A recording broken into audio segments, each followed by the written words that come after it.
All right, I got the thumbs up. All right, so this is a weird setup because I usually like to walk.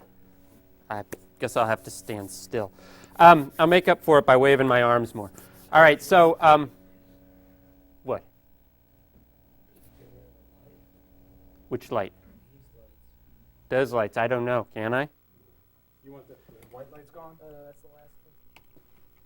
That one?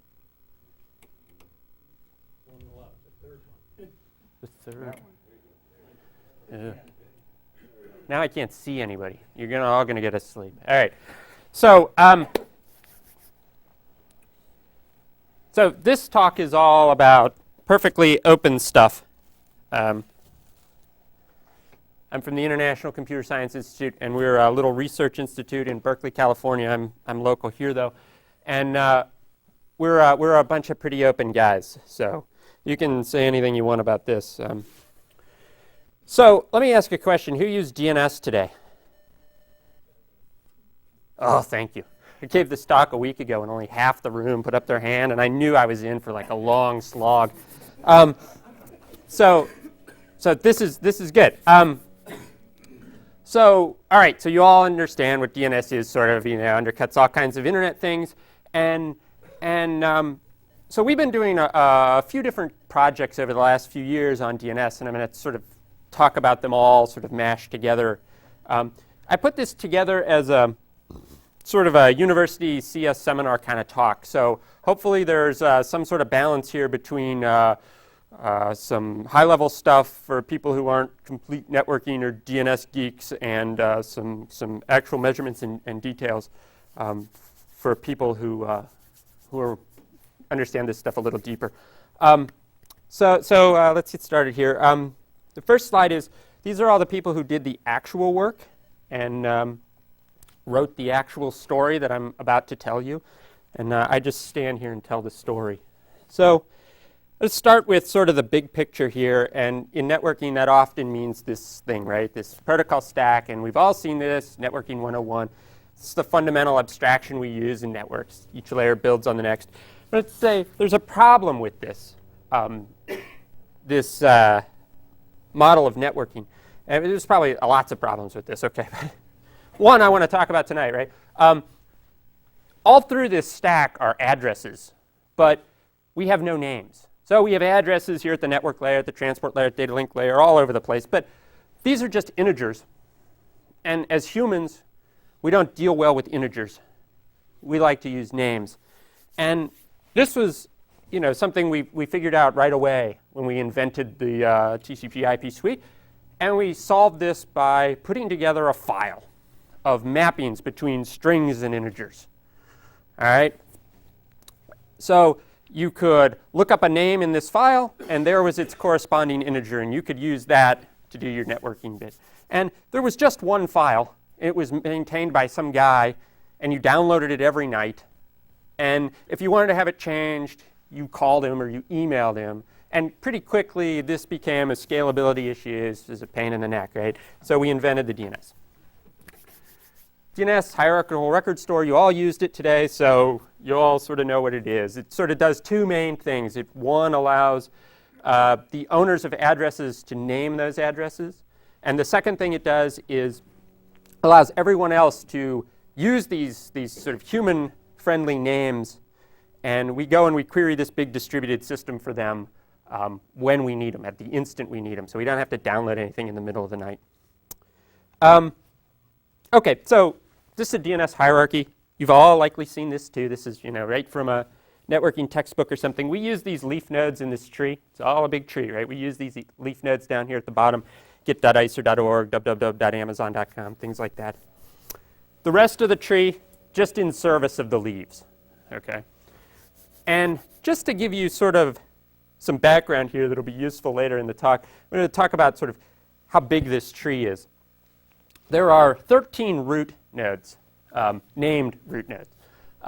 Conceptually, they're one. These are just replicas of each other. We're up to somewhere in the neighborhood of 450 TLDs now. They keep making up new ones because they figured out that that was a good way to print money. But these are things like .com, .org, .uk, things like that. TLDs, top-level domains. And then at this second level here, the second-level domains, things like iser.org or cnn.com, this is where the tree gets fat. So we sort of have this skinny tree at the top, and then all of a sudden it just goes nuts and gets really fat. There's millions of those things. OK, so we have our sort of hierarchy, but we need a way to sort of ask this big distributed system for these mappings. So we use the DNS protocol, of course. And so as we use it every day, as you guys used it today, what the typical way to do this is you send a single UDP packet out, and you say, please give me the address for Amazon.com, and you get a single UDP packet back that gives you the answer. That seems very simple. However, the actual process to get that answer is, it turns out, actually pretty complex. Okay, it's and not only is it complex, what I'm going to show you is that it's also mysterious. Okay, sort of your question goes out, and you have no idea where the heck it goes. It goes, you know, whatever, and out pops an answer, but nobody really understands this thing. I'll show you that. So, you know, here's a picture of the DNS message that's passed around in the protocol. I'm still trying to walk here, you see. Don't worry about the details. I don't care about the details of this. I want you to look at sort of three things, and really only one. But, you know, obviously we have questions and answers here. So we ask a question, that's just a string. We get answers back. Those are the addresses. Fine. This is the part that I want you to remember, though. Down at the bottom of a DNS message is this little thing called the additional information section. Okay? And this place in the message is where a server can give you information you didn't ask for. But it thinks maybe you'll find handy somehow. All right? So you didn't ask for it, but the server's giving it to you anyway. Okay? So remember that red circle, because that's going to come up a few more times in this talk. Okay, so I'm going to do a little quick lookup for you here to see how we sort of walk through this hierarchy. And you know, this is, again, this is sort of background. And one other thing I want to mention here is that over the next sort of 10 slides or something, I'm going to add some complexity to these pictures. So if you're sitting there going, wow, this guy's such a bonehead because he shows up to give a DNS talk and he's missing a bunch of things that I think ought to be in there, we'll add them here, okay? And I may never convince you I'm not a bonehead. All right, so we start here. Our goal is to look up this web server, which happens to be my group's web server. We start at the root, okay? And we ask this question. It's way over here on the right. Okay, the name is www.iser.org. I want to type a record for that. And that just means give me an IPv4 address. Okay, very simple question. And we ask the root. And the root says, no. It says, I don't know what that is. Because you're asking me about this leaf node way down here at the bottom of the tree. And I'm the root. I'm way up at the top. I don't know the answer to your question. So it sends back an NS record, a name server record. It says, you know, I can help you out. I can send you down the proper branch of this hierarchy. And so it sends us down the org branch, and it says, go talk to this name server, and it gives the name of it. And by the way, in the additional information, I'm going to give you the IP address of that thing, because if I don't, you're going to come back and ask me for it. Okay? So, you know, this is an example of the additional information being quite handy. Right? The server says, I think you're going to need this, and in fact, you do. All right, so we ask the same question of the .org server, and similarly, the .org server says, you're still asking me about something down there on the floor, and I'm kind of in the middle of the hierarchy here. And so you have to go ask somebody else. And so it sort of shoves us down the .iser.org branch of this tree. We ask that name server, and finally, we get an answer back. We get an IP address over there this time for www.iser.org. Okay? Fine. That's all the sort of DNS refresher I have for you. So hopefully you're still with me here. So for a minute here, I want to talk about the goals sort of across these projects that we've been doing for years now. And this all started, we were actually using the DNS for something. And I don't even want to tell you what. It's not really all that important. But we were trying to use the DNS, and we were making all these DNS queries. And we started seeing the strangest behavior. It's just weird, mysterious. Like, this doesn't seem like it should work like this. And so then, being sort of lazy computer scientists, we went off and we said, let's go do a literature search and let's see if somebody's figured out all this stuff and we can just read about all these weird things that we're seeing. And nobody had. So much for laziness. So we stepped back and we said, well, fine, I guess we're going to have to do the work and we're going to go off and understand the complexity of the DNS system. And that sort of dovetailed into the second goal, which was there's sort of this bunch of security vulnerabilities in DNS that we knew about. And so while we were trying to understand complexity, we also decided, well, we'll try to understand the security landscape of DNS and how prevalent some of these different things are. Sort of important to our work here in these first two categories is we didn't want to grab a few old Linux boxes and go to the basement and run bind on them and play around, right? We want to understand the internet, like the broad internet. So we wanted to get as big and broad a perspective on these things as we could. Okay. And so our third goal is sort of to take the complexity we learned about here in the security things, and we wanted to learn about, is there some way we can use those lessons to make the system better? Okay. All right, so this is sort of the basic structure from a couple slides ago. We have a laptop sort of walking down the DNS hierarchy. And now I'm going to start adding complexity to this as we sort of unraveled it from a bunch of our measurements. And some of this is sort of obvious. We didn't have to measure to know some of this, like this first one. So,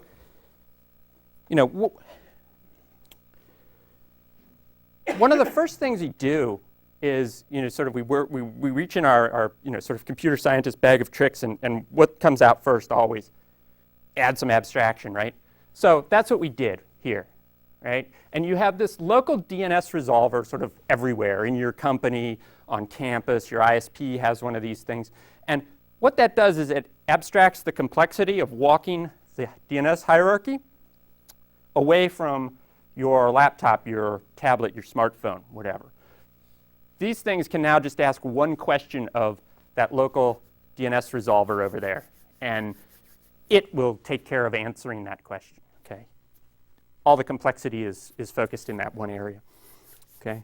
And once we've done that, we notice, well, we might as well reach in our bag of tricks again and get out the second most favorite solution to all computer science problems, and that is we can add a cache. Right? So we'll put a cache in there because why walk this whole hierarchy twice in 30 seconds if two people want to look up the same name? Okay. So we wondered how well caching works these days. So we looked, and this is a distribution of how long DNS transactions take. And our vantage point for this plot is the Case Connections End, which is this little fiber to the home network. It's an experimental network. It's sort of adjacent to Case Western in a little neighborhood up in University Circle, bidirectional gigabit per second for free. Handy if you can get it. So this plot represents 14 months of data collection of watching all the DNS transactions in that network and about 200 million DNS queries. Okay. So I want to show you two different points on here. First, I'm going to show you that the cache hit rate is 2/3. And so how do I know that? Because 2/3 of the transactions happen in less than a millisecond. And the speed of light is very fast, but you still can't go very far in a millisecond. You can pretty much get to the local resolver and back. You can't do any of this walking of that whole DNS hierarchy in a millisecond. So this has to be coming right from the RDNS cache. Also, we see that the upper 20% here, the transactions are at least 20 milliseconds long. So they're at least 20 times longer than it takes if you're using a cache, okay, if you get a cache hit. So it sort of shows you sort of the importance of caching. Okay. So we all know what that thing looks like. We all have one in our house probably, right? The cable provider brought you one of these little cheap boxes, or the DSL, or whoever you have. And if they didn't and you needed a wireless network, of course, you went to Best Buy and you bought the cheapest piece of crap you could find, right? That's what we all do. right? And it passes packets back and forth, and it generally works, and sometimes we have to reset it and swear at it. But generally it works, right? Well, we decided at some point here that, hey, if one cache in that RDNS over there was good, maybe 2 caches would be better, and we could just put that thing in the middle of the DNS path. We could put a cache in your house. So we started to think about this, and we decided, that makes good sense only if this link right here is long. If that link is very short, then all you've done is you've added a bunch of complexity for really no gain, because we already have a cache. But if that link is long, then maybe there's some benefit that you're deriving from having a cache in your house. So we went and measured that link. How long is that link? And sure enough, here is sort of the median is a few milliseconds. Who cares, right? Now it's just a piece of complexity in the middle of your network that isn't giving you much benefit. But up here, the sort of top quartile is that link is 100 milliseconds long. And that's real delay, right? I mean, 100 milliseconds, that's starting to be where humans can perceive things. So that's real delay. So now we're deriving benefit from having that cache in our house. All right, let's keep adding complexity here. Find that all the sort of like components in the system, they don't behave the same way. So if you take sort of DJB DNS and bind and unbound and you put them down, they all sort of nominally do the same thing, but they have these sort of subtle differences. And the one that I really want to talk about here is that if you look at the clients, they don't always adhere to the TTL. So what's the TTL? So every DNS record comes with an expiration time, basically. It says this record's valid for this amount of time. And if we didn't have that, then we'd cache records forever, and we could never change the binding between a name and a number. Okay.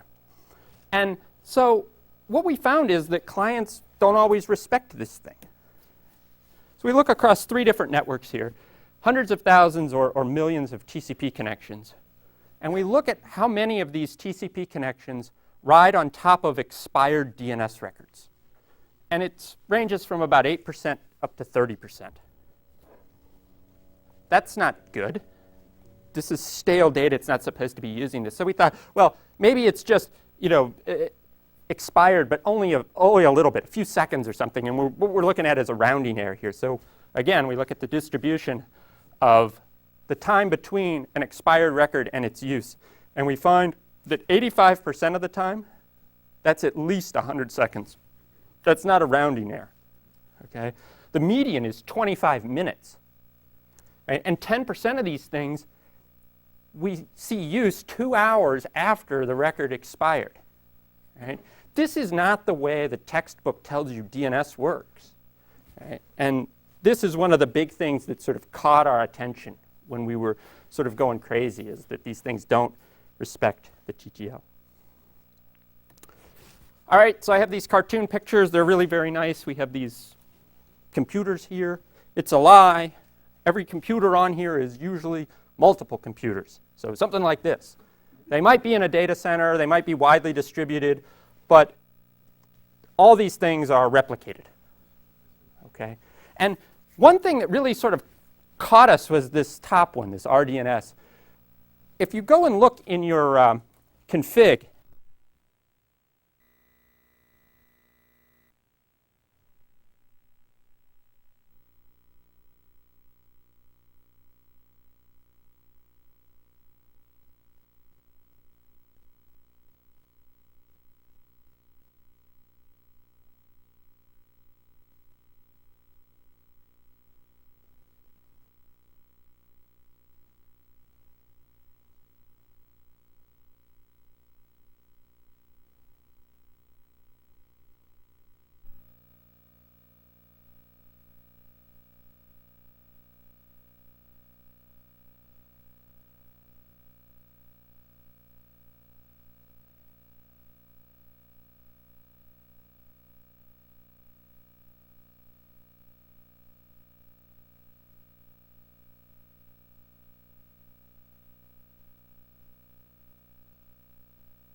these things in Japan and start bouncing requests to it, right? And that'll go and resolve the thing for you from Japan, and it'll return you an answer. So you can sort of start to see how the DNS looks very broadly in the internet by leveraging these things. So sort of 2008, 9, 10, something like that is when these sort of started to show up in a lot of numbers, and people started thinking, hey, this is really dumb.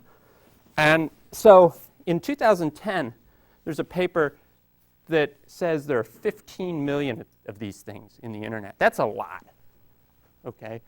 So here we are in 2010 with a lot of these things, and we've decided this is a problem.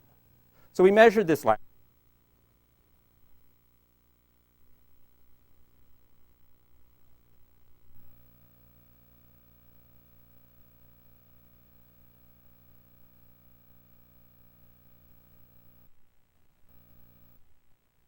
Right?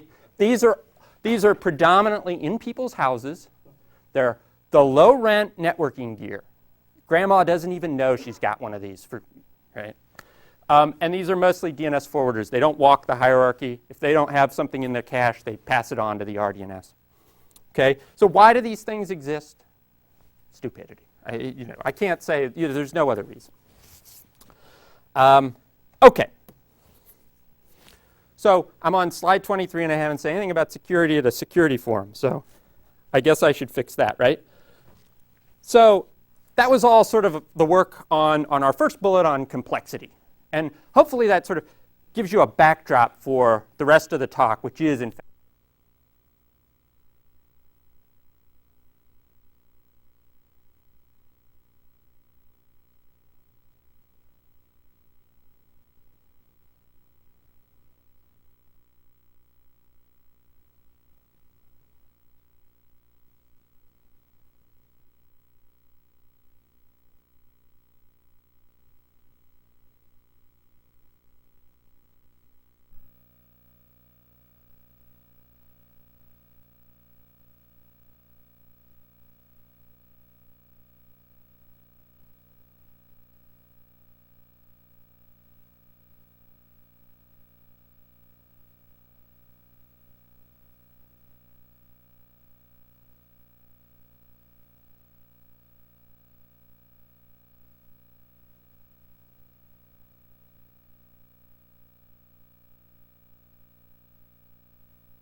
domain servers, VeriSign or something for .com or .net, they see a pretty juicy stream of meta information that tells sort of who's going where in the network. So stop for a minute and make an observation. Everything I've told you about so far involves either just passively watching what's going on or the legitimate actors in these transactions, the RDNS, the ADNS.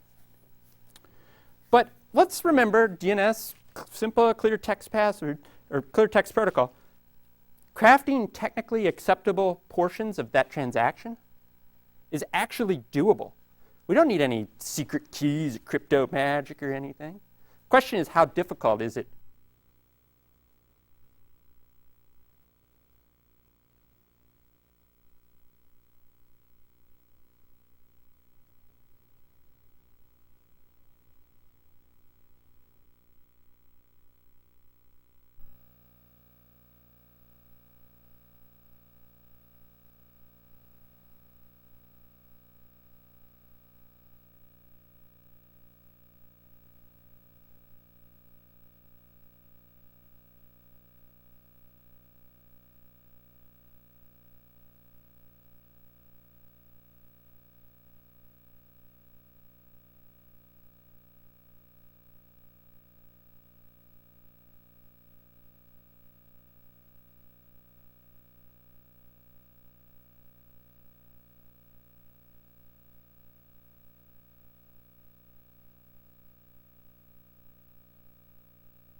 I already got my answer. What do I need this for? It must be a duplicate. So it just throws it away.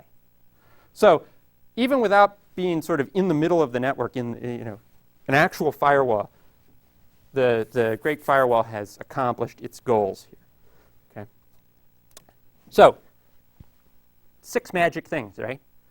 If you look at the request, like the Great Firewall can, you pick the 6 magic things up out of the request, and you can make a response. No problem. Okay, that's easy. Question: what if we don't observe the request? Can we still forge a response? Well, sometimes. So let's go to another attack here.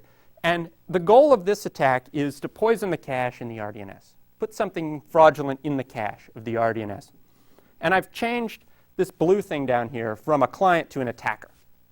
That's the thing perpetrating the attack. So let's just request Facebook up here. Over here we have our 6 magic things that are in our request. This propagates up here to the RDNS. The RDNS sends a brown request down, just like before. The brown request has its own sort of 6 magic things. There's a bunch of overlap here.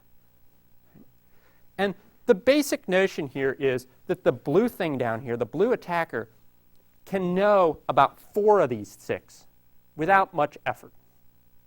4 of the 6. Okay? So it could say, well, what the hell? I'm just going to make a guess here. FB equals X, and I'm going to call it from the brown, a request to the brown RDNS, and I'm going to send it up there. And what's the RDNS going to do? Throw it on the floor. Okay? Why? Because we didn't know these last 2 magic things. Okay? We only know 4 of them. And we guessed these, but we guessed wrong. All right? So these 2 things we didn't know are the ephemeral port number and the DNS transaction ID. Both of them should be random 16-bit numbers, should give you 32 bits of entropy. Right? So you're guessing in a space that's 4 billion big. Okay? So one guess gives you a probability of success of that. I don't know what that number is. I think it's just damn small. But you don't have to stop at one guess. You can actually keep guessing until the legitimate answer comes back to that RDNS. So you can keep guessing this thing. So sort of 1 megabit per second. Maybe you squeeze off 15 guesses, and your probability of success is still damn small. But we need a trick, right? So this is the Kaminsky attack. I don't know if anybody's familiar with this. Probably. Dan Kaminsky came up with this. And so there's a trick. Start out the same here. Send a request up. The request looks a little different. Here's the magic 6 things from the blue request, right? Instead of querying for www.facebook, we queried for 1.facebook.com. All right? So that goes up here. Brown request comes out for that. And we try to fake one up here, right, from the attacker. And we make 2 guesses. We'll guess the port's 1 and the transaction ID is 1. And then we can keep guessing, right, 1 and 2 and 1 and 3. And OK. Here's your question, right? Who cares? Who cares if you can poison 1.facebook.com? Nobody uses that, or 53.facebook.com. Nobody ever uses that, right? Well, our old friend, the additional record section, come back to bite us again. In every one of those responses, in the additional record section, we put www.facebook.com. All right? And that's the trick. So we brute force a record we don't care about in, and additionally, we sort of slide under in the back door what we're really interested in. Okay? So we get as many tries as we can, because once we've tried 1.facebook.com, we just try 2.facebook.com. And we just keep trying until we get it